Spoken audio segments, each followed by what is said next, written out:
Episode 1076 One Piece akhirnya memasuki partai puncak. Episode kali ini berjudul Dunia yang Diimpikan. Pada halaman pertama kita ditampilkan serangan pamungkas dari Luffy yang bernama Bajrang Gun, sementara Kaido melapisi tubuhnya dengan armor api yaitu Ken Daiko, serta menambahkan serangan yang bernama Ken Hake. Pada puncaknya Bajrang Gun Luffy dan Ken Hake Kaido saat berbenturan seketika langsung terjadi pertemuan Hauso Haki dengan Demek yang menggetarkan langit. Di sisi lain kita diperlihatkan masa lalu Kaido yang penuh dengan kekerasan dan pertarungan. Saat itu Kaido memang masih berusia 10 tahun, namun kemampuan bertarungnya sangat mengerikan. Sekitar 46 tahun lalu di kerajaan Wokka, Kaido ditangkap oleh pihak kerajaan.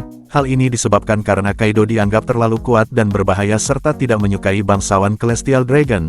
Berbeda dengan Raja Wokka yang saat itu ditawarkan oleh Angkatan Laut untuk berpartisipasi dalam rapat Leveli dengan syarat menyerahkan Kaido.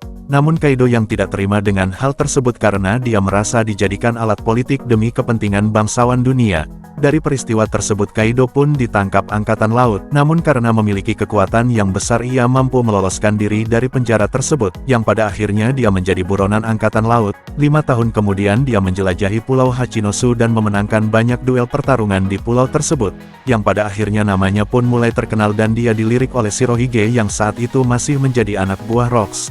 Kapten Rocks pun mengutus Shirohige untuk menawarkan Kaido bergabung dengan armadanya, namun semua itu berakhir semenjak insiden di God Valley. Bajak laut Rocks dikalahkan oleh aliansi Garp dan Roger pada masa itu.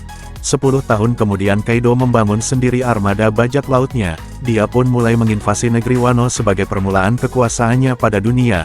Hal uniknya adalah dia sudah mengetahui bahwa di masa depan nanti dia akan dikalahkan oleh karakter yang bernama Joy Boy. Namun dia tidak mengetahui bagaimana persis sosok tersebut, dan kapan dia akan datang untuk mengalahkannya. Dan setelah 20 tahun lamanya menunggu hadirlah Luffy sebagai penantang utama Kaido untuk membebaskan negeri Wano dari jajahannya. Di lain tempat elemen Jutsu air Raizo dan Fujin Karate Jinbei telah menyebarkan air ke sejumlah tempat yang terbakar di istana Kaido. Di akhir chapter kita diperlihatkan Momonosuke dan Yamato berusaha menarik sekuat tenaga untuk menarik pulau hantu agar tidak menimpa warga yang ada di ibu kota negeri Wano. Dan itulah review dari episode 1076 One Piece.